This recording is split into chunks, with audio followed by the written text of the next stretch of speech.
Assalamu alaikum, chapitre 7, mouvement plan d'une particule cinématique 2, partie 1. À la fin de cette partie cinématique 2, vous devez être capable de définir l'abscisse curviligne d'une particule en mouvement, définir l'abscisse angulaire, la vitesse angulaire et l'accélération angulaire en mouvement circulaire, relier les quantités curvilignes et angulaires, déterminer les caractéristiques du mouvement circulaire uniforme. Dans cette vidéo, on va seulement traiter les trois premiers objectifs. Dans la partie précédente, on a vu que l'accélération et le taux de variation du vecteur vitesse soit en module ou en direction au cours du temps. Dans le repère tangente normale, on a vu que A vecteur est égal à T vecteur plus AN vecteur est égal à TUT plus ANUN. Donc, A au carré est égal à T au carré plus AN au carré. On a défini le vecteur accélération tangentielle et on a trouvé que AT est la dérivée de la vitesse. Puis, on a défini le vecteur accélération normale et on a trouvé que AN est égal V carré sur R avec R et le rayon de courbure. Finalement, on a trouvé que le vecteur V est égal à VUT avec V est égal à radical Vx au carré plus Vy au carré. Abscisse curviligne. Si M décrit une trajectoire curviligne, sa position à un instant t peut être déterminée par l'abscisse curviligne notée S de t. Premièrement, il faut choisir une origine I, puis orienter la trajectoire dans un sens positif choisi, et l'abscisse curviligne sera la longueur de l'arc IM notée S de t. Remarque, l'abscisse curviligne S est une mesure algébrique. Exemple, soit M ayant une abscisse curviligne S de t est égal à 2t carré plus t moins 2, déterminez S0. On remplace t par 0, on aura S de t est égal à 0 est égal à moins 2 mètres, alors remarquez la figure, M part du côté gauche de I. Variation de l'abscisse curviligne delta S. La variation de l'abscisse curviligne delta S entre deux instants TI et TF est la valeur algébrique de la distance parcourue par la particule en mouvement pendant la durée delta t est égale TF moins TI. Exemple, une particule se déplace sur un cercle de rayon 7 mètres avec une abscisse curviligne S de t est égal à 2t carré plus 2t plus 3. Déterminez la distance parcourue par la particule pendant les 3 premières secondes et puis déduire le nombre de tours effectués par M durant cette durée. Remarque, si M décrit une trajectoire circulaire de rayon R, alors il couvre un périmètre s'il effectue un tour complet. Remarquez ici la figure qui représente une trajectoire circulaire d'origine I et de sens positif choisi. Premièrement, on calcule S à t est égal à 0, alors est égal à 3 mètres. Puis on a calculé S à t est égal à 3 secondes est égal à 27 mètres. M0 et M3 représentent ces deux positions. Alors, on aura delta S est égal à S de 3 moins S de 0 est égal à 24 mètres. On sait que le périmètre d'un cercle est égal à 2πr, ici est égal à 2π multiplié par 7, est égal à 43,9 mètres. Pour trouver le nombre de tours effectués par M, il faut comparer la variation de l'abscisse curviligne delta S avec le périmètre du cercle. Ici, on a trouvé que delta S est plus petit que le périmètre, donc la particule couvre moins d'un tour. Application 1.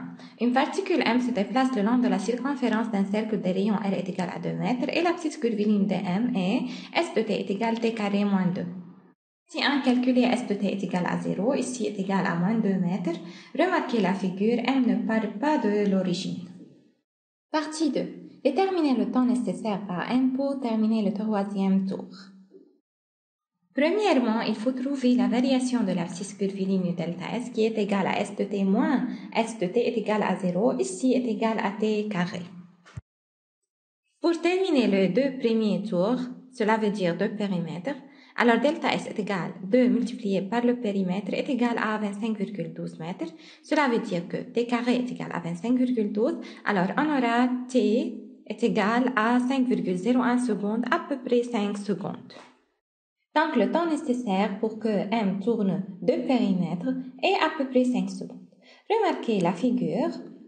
Alors, le temps nécessaire ici pour compléter les deux tours est 5 secondes. Maintenant, on va trouver le temps nécessaire pour compléter les 3 premiers tours. Alors, de la même façon, delta S est égal à t carré, on aura t est égal à 6,13 secondes. Donc, la durée du troisième tour est t est égal à 6,13 moins 5 est égal à 1,13 secondes.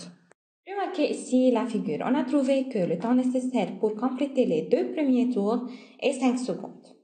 Puis, on a trouvé que le temps nécessaire pour compléter les trois premiers tours est 6,13 secondes. Alors, la durée du troisième tour et la différence entre ces deux instants est égale à 1,13 secondes. Les quantités curvilignes. Premièrement, la vitesse moyenne.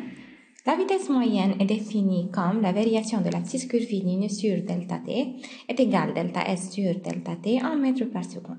La vitesse linéaire est la limite lorsque delta t tend vers 0 de la vitesse moyenne est égale à limite lorsque delta t tend vers 0 de delta s sur delta t est égale à la dérivée de s est égale à sc'. L'accélération tangentielle, c'est la dérivée de la vitesse linéaire est égale à v' en mètres par seconde carré. Remarque, la vitesse v est une valeur algébrique de la vitesse linéaire, alors la dérivée de la vitesse linéaire donne at l'accélération tangentielle et ne donne pas le vecteur accélération, alors faites attention ici. Application dans un mouvement curviligne, l'équation horaire est donnée par s de t est égal à 4t carré moins 2t plus 1. Déterminer le module du vecteur accélération à t est égal à 1 seconde, sachant que le rayon de courbure à t est égal à 1 seconde et r est égal à 9 mètres. C'est que l'accélération a au carré est égale à l'accélération tangentielle au carré plus l'accélération normale au carré. Donc, pour trouver a, on va premièrement trouver at puis an. Si on va trouver at, alors at est égal à la dérivée de v. Alors, on va premièrement trouver la vitesse linéaire qui est la dérivée de s est égale à 8t moins 2. Puis en dérivée, on aura at est égal à 8 mètres par seconde carré. Maintenant, on va trouver an, at est égal à 1 seconde. An est égal à v carré sur r. Alors, on va trouver premièrement v at est égal à 1 seconde. Ici, v est égal à 8t moins 2, donc on remplace t par 1, on aura v est égal à 8t moins 2 est égal à 6. Donc, an égale v carré sur r est égal à 6 au carré sur 9 est égal à 4 mètres par seconde carré. Pour trouver a, on va commencer par a au carré, qui est égal ici à t au carré plus an au carré. Alors, 8 au carré plus 4 au carré est égal à 80. Donc, on aura a est égal à radical de 80 à peu près est égal à 9 mètres par seconde carré. Quantité angulaire. Dans les parties précédentes, on a vu que si A est un point fixe de la circonférence d'un cercle C, la position de la particule M à un instant T peut être déterminée soit par le vecteur position F de T, soit par l'abscisse curviligne S de T représentant la mesure algébrique de l'arc AM.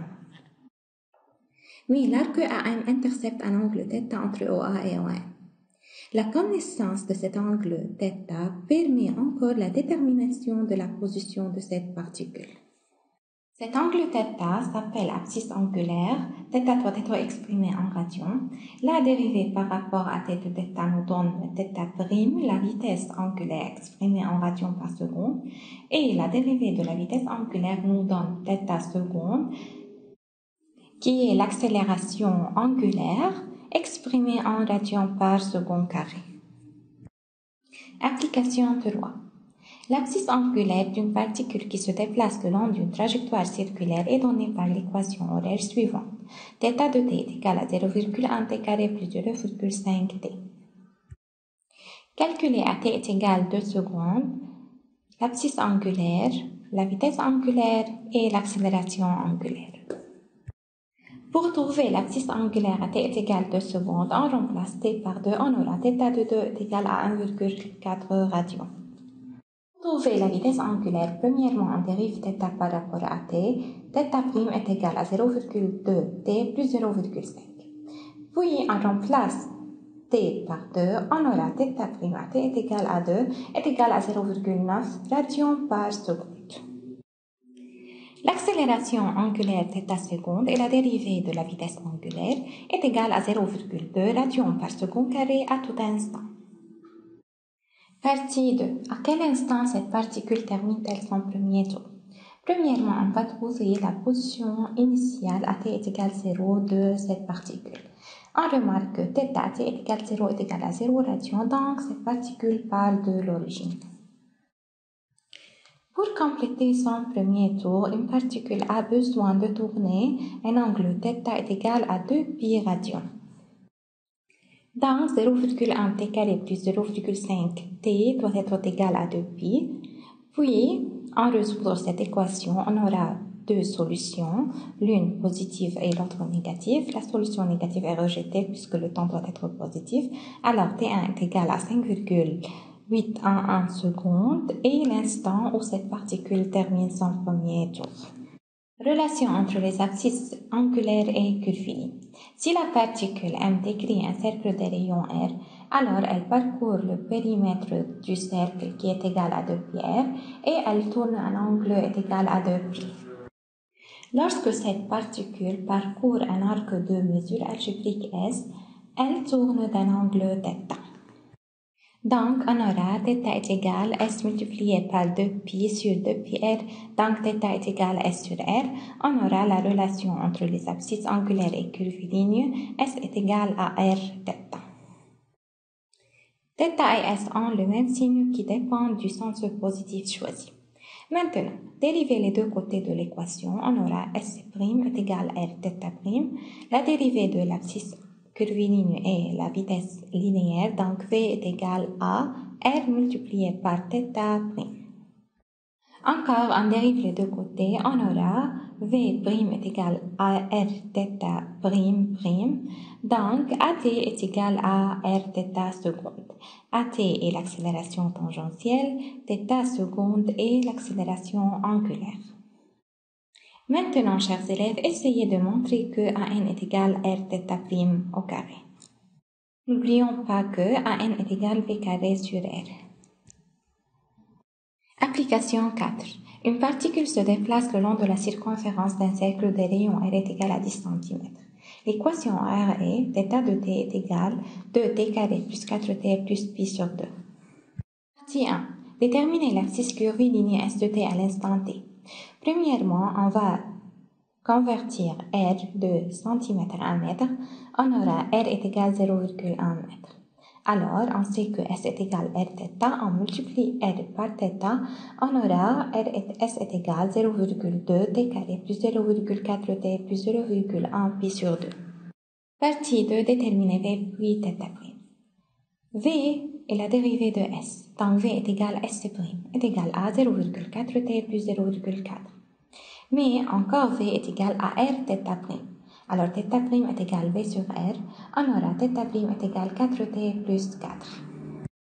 Ou bien on peut tout simplement dériver θ, on aura θ' est égal à 4t plus 4. Partie 3, déterminer θ seconde puis AT. Θ seconde et la dérivée de θ' est égale à 4 radians par seconde carré. Et on sait que AT est égal à R θ seconde, alors est égal à 0,1 multiplié par 4 est égal à 0,4 mètres par seconde carré. Partie 4. Calculer le nombre de tours après 2 secondes. N'oublions pas que la particule termine un tour lorsqu'elle tourne un angle de π. Donc, pour trouver le nombre de tours, on va diviser l'angle décrit par la particule sur 2π. Alors, n est égal à θ moins θ0 sur 2π. AT est égal à 2 secondes, θ est égal à 16 plus π sur 2, et AT est égal à 0, θ est égal à π sur 2. Alors, θ moins θ0 est égal à 16. Donc, n est égal à 16 sur 2π est égal à 2,54, à peu près 2,5 tours.